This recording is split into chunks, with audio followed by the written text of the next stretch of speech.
বরিশাল বৃক্ষ মেলায় কি সব ধরনের গাছ পাওয়া যায় এবং এই সুন্দর সুন্দর ক্যান্ডেলগুলোর প্রাইস কিরকম আজকে আমি তোমাদের সাথে শেয়ার করব। প্রথমেই বলে নিচ্ছি, ডোন্ট স্কিপ দিস ভিডিও, বিশেষ করে যারা গাছ প্রেমী রয়েছে। হাই, আমি সুপ্রিয়া, তোমরা সবাই কেমন আছো অবশ্যই আমাকে কমেন্ট করে জানিও। আজকে বিকালবেলা একটা সুন্দর ঘুম দিয়ে আমরা দুজন বের হয়ে যাই, বৃক্ষ মেলায় যাব। বিকেলে বের হওয়ার ডিসিশনটা একদম ঠিক ছিল, কারণ বাহিরের ওয়েদারটা এত সুন্দর ছিল।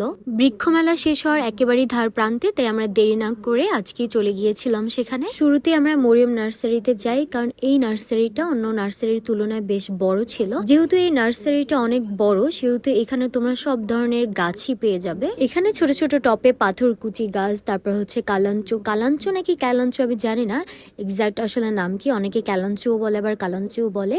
তারপর ক্যাকটাস থেকে শুরু করে এখানে সব ধরনের গাছ ছিল এবং এত ফুলের গাছ ছিল যে আমি ওরকম ফুল আসলে কখনো দেখিও নাই, সেই গাছগুলো এখানে ছিল। এই বৃক্ষ মেলার মধ্যে বেলসের সব থেকে বড় হচ্ছে এই নার্সারিটা।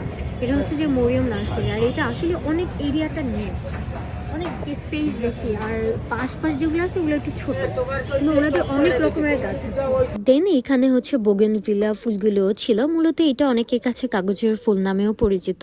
এখানে সব ধরনের কালারই ছিল, গোলাপি, ম্যাজেন্ডা, বেগুনি, লাল, কমলা, সাদা এবং হলুদ সহ বিভিন্ন রঙের এই গাছগুলো এখানে পাওয়া যাচ্ছিল। তারপরে এই সুন্দর গাছটি দেখো ফুলের, এটা কিন্তু ফিলিপাইন গ্রাউন্ড অর্কিড বা বড় বেগুনি অর্কিড নামে পরিচিত সবার কাছে। তোমরা যারা বাগান প্রেমী রয়েছে এবং সাথে ফুলও ভালোবাসো, তোমরা কিন্তু এই ফুলগুলো নিয়ে তোমাদের বাগানে লাগাতে পারো। নার্সারি থেকে বের হওয়ার পরই আমাকে এই ক্যান্ডেলের এই দোকানটার দিকে চোখ যায়। বেলসি এটা হয়তোবা তারা নতুন দিয়েছে। এখানে এত সুন্দর সুন্দর ক্যান্ডেল ছিল যেগুলোর প্রাইস কিন্তু 200, 250 এবং তার নিচেও তোমরা পেয়ে যাবে।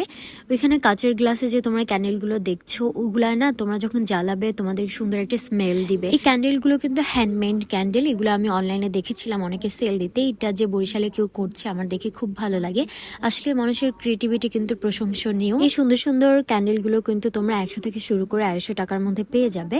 যেগুলো থেকে তোমরা স্মেল পাবে ওগুলো হচ্ছে 200, 250-র মধ্যে, এন্ড এর বাইরে যেগুলো রয়েছে ওগুলো 100 থেকে 150-র মধ্যে তোমরা পেয়ে যাবে। এখান থেকে এই সুন্দর সুন্দর ক্যান্ডেল নিয়ে কিন্তু তোমরা তোমার প্রিয়জনের সাথে ক্যান্ডেল লাইট ডিনারের আয়োজন করতে পারো। যেহেতু বেলসে চলে এসেছি, এখানে ফুচকা না খেলেও তো একদমই হবে না।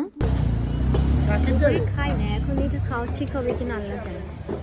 এদিকে ফুচকা খেতেও ইচ্ছে করছে, অন্যদিকে ভয়ও হচ্ছে যদি না পেট খারাপ হয়ে যায় কিংবা পেট ব্যথা হয়। ইদানিং আমি বাইরে খেতে অনেকটা ভয় পাই, কারণ কিছু খেলে আমার পেট ব্যথা শুরু হয়ে যায়।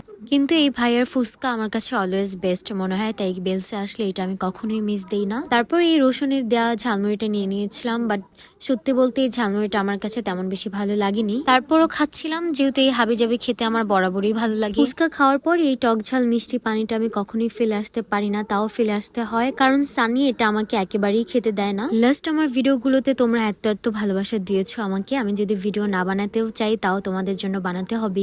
তোমরা আমার ভিডিও কে কোথা থেকে দেখছো অবশ্যই আমাকে কমেন্ট করে জানিও। তোমাদের জন্য আমার অনেক অনেক অনেক ভালোবাসা রইল। এরপর আমরা রিক্সায় উঠে বৃষ্টির জন্য অপেক্ষা করছিলাম, যে বৃষ্টি নামলে হয়তো আমরা দুজন ভিজবো। দেন প্ল্যান হলো না আমরা এইখান থেকে শপিং করতে যাব। শপিং বলতে বাসার জন্য কিছু গ্রোসারি কেনাকাটা করব এবং একটা বার্থডে দাওয়াত রয়েছে, সেখানের জন্য গিফট কিনবো। ওই ভিডিওগুলো তোমরা আমার নেক্সট আপলোড করা ভিডিওতে দেখতে পারবে। তোমরা ভালো থেকো, সুস্থ থেকো, আল্লাহ হাফিজ।